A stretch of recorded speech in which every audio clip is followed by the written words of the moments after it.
উসমান রাদিয়াল্লাহু আনহুর মতো ধনী হতে কোনো সমস্যা আছে? আপত্তি আছে?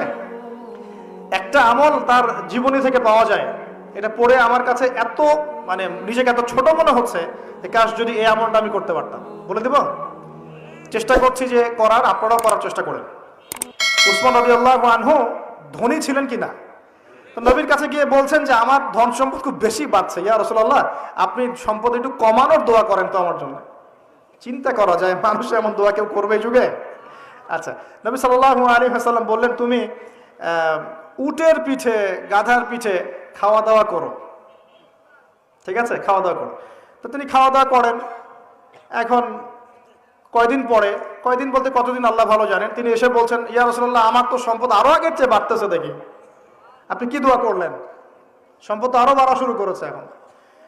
তখন তিনি বলছেন যে তুমি যখন খাও তখন তোমার হাত থেকে যদি খাবার পড়ে যায় তুমি কি করো? তখন তিনি বলেছেন আমি, আমার হাত থেকে খাবার যদি পড়ে যায়, একটা দানাও যদি পড়ে যায়, আমি উটের পিঠ থেকে নেমে সেই খাবারটাকে তুলে পরিষ্কার করে তারপর খাই। উসমান রাদিয়াল্লাহু আনহু এত ধনী মানুষ, তিনি প্রতি বেলায় 100 মানুষকে খাওয়াতে পারেন, কোনো সমস্যা নাই। তিনি একাই তাবুকের যুদ্ধে 30,000 সৈন্যের দায়িত্ব নিয়েছেন।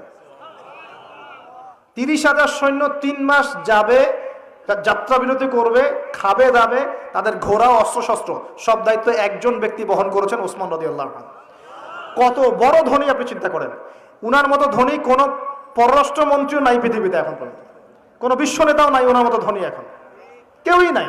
আর উনি কিন্তু তার এই ধন সম্পদ সুদের মধ্য দিয়ে অর্জন করেন নাই, তার ধন সম্পদ দুর্নীতির মধ্য দিয়ে অর্জন করেন নাই, তার ধন সম্পদ তিনি কিন্তু এই যে অন্যের সম্পদ অন্যায়ভাবে দখল করে অর্জন করেন নাই। তিনি সম্পদ অর্জন করেছেন বৈধ পন্থায়, হালাল ব্যবসা করেছেন নাকি না? এই যে আমল, তার নবীজি বলছেন যে তোমার আমল যদি এমনই হয় তাহলে তোমাকে আল্লাহ পাক সম্পদ দিবে না, কাকে সম্পদ দিবে? তুমি আল্লাহ পাকের যে সম্পদ, রিজিকের যে শুকরিয়া আদায় করো, কৃতজ্ঞতা প্রকাশ করো যে আল্লাহ আমাকে ভালোবেসে রিজিকটা দিয়েছেন, আমার হাত থেকে পড়ে গেছে, আমি তুলে খাই। এই যে আল্লাহ পাকের নেয়ামতের প্রতি তোমার যে শ্রদ্ধা, যে সম্মান, এর শুকরিয়া স্বরূপে আল্লাহ পাক তোমাকে এরকম সচ্ছল বানাই দিচ্ছেন, আপনি কিছু করার নাই। তো উসমান রাদিয়াল্লাহু আনহুর মতো ধনী হতে কোনো সমস্যা আছে? তিনি কৃপণ ছিলেন না, তিনি আল্লাহ পাকের নেয়ামতের শুকরগুজার ছিলেন।